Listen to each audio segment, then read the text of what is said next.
நீங்கள் பிஜேபி இருந்தாலும் ஒரு தமிழராக உணருங்கள் இந்த தீர்மானம் எதற்கு என்று.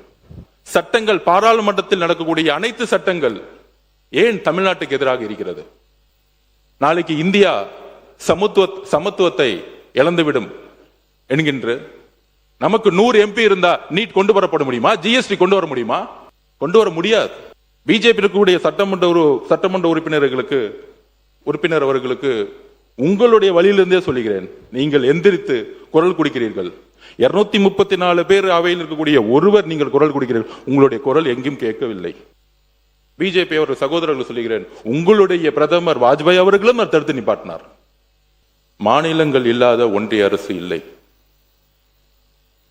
அறிஞர் அண்ணா வலியுறுத்தியதை போல, பாராளுமன்றத்தில் முழங்கியது போல, மாநில சுயாட்சி இல்லாமல் ஒரு இந்தியாவை உருவாக்க முடியாது. மாநிலங்களை தவிர்த்து இந்திய நாட்டுடைய வளர்ச்சியை உருவாக்க முடியாது. அமெரிக்காவின் ஆபிரகாம் லிங்கன் தமிழ்நாட்டுக்கு எதிரான அனைத்து சட்டங்களுக்கு எதிராக குரல் கொடுத்துக் கொண்டிருக்கிறார்கள். அது நீட்டாக இருக்கட்டும், ஜிஎஸ்டியா இருக்கட்டும், சிஏவா இருக்கட்டும். ஜனாதிபதியாக இருந்த பொழுது ஒரு யுத்தத்தை எதிர்கொண்டார். அந்த யுத்தம் வடக்கு தெற்கு என்கின்ற யுத்தம்.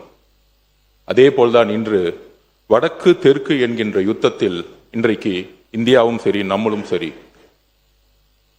எதிர்நோக்கி இருக்கிறோம். தந்தை பெரியாரும் அண்ணாவும் இணைந்து அரசியலமைப்பில் முதல் திருத்தத்தை கொண்டது தமிழ்நாடு. இதுதான் தமிழ்நாட்டுடைய வரலாறு.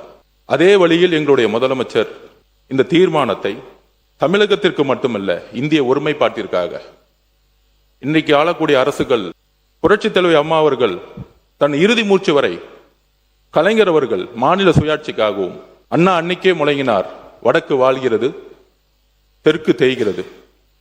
ஆனால் கடந்த 10 வருடங்களாக நமக்கான சட்டங்கள் நமக்கு எதிராக தான் இருந்துட்டு இருக்கு.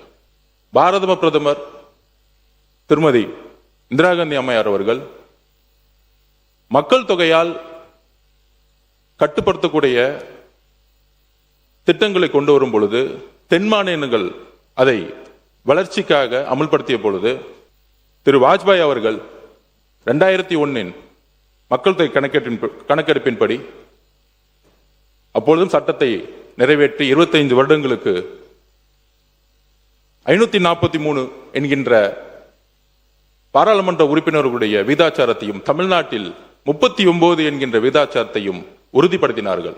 பிஜேபியோடைய எம்எல்ஏ அவர்கள் சகோதரர், ஏன் இந்த அவசரம்? உள்ளாட்சி நிர்வாகத்தில், சட்டமன்றத்தில் நிர்வாக ரீதியாக மாற்றப்படும் பொழுது ஏன் பாராளுமன்றத்தில் மாற்றப்பட வேண்டும் என்று. நாம் பொருளாதாரத்தில் மகாராஷ்டிராவுக்கு அடுத்த இடத்துல இருக்கிறோம். தேமுதிகவுடைய சகோதரி சட்டமன்ற உறுப்பினர் ஆகட்டும், பிஜேபி இருக்கக்கூடிய சகோதரர் ஆகட்டும், பிஎம்கேயோட சகோதரர் ஆகட்டும், பாராளுமன்ற உறுப்பினர்களுடைய பணி சட்டத்தை இயற்றுவது. பாராளுமன்ற உறுப்பினர்களுடைய பணி உள்ளாட்சித்துறையுடைய பிரதிநிதிக்கான பணி கிடையாது, சட்டமன்ற உறுப்பினருக்கான பணி கிடையாது.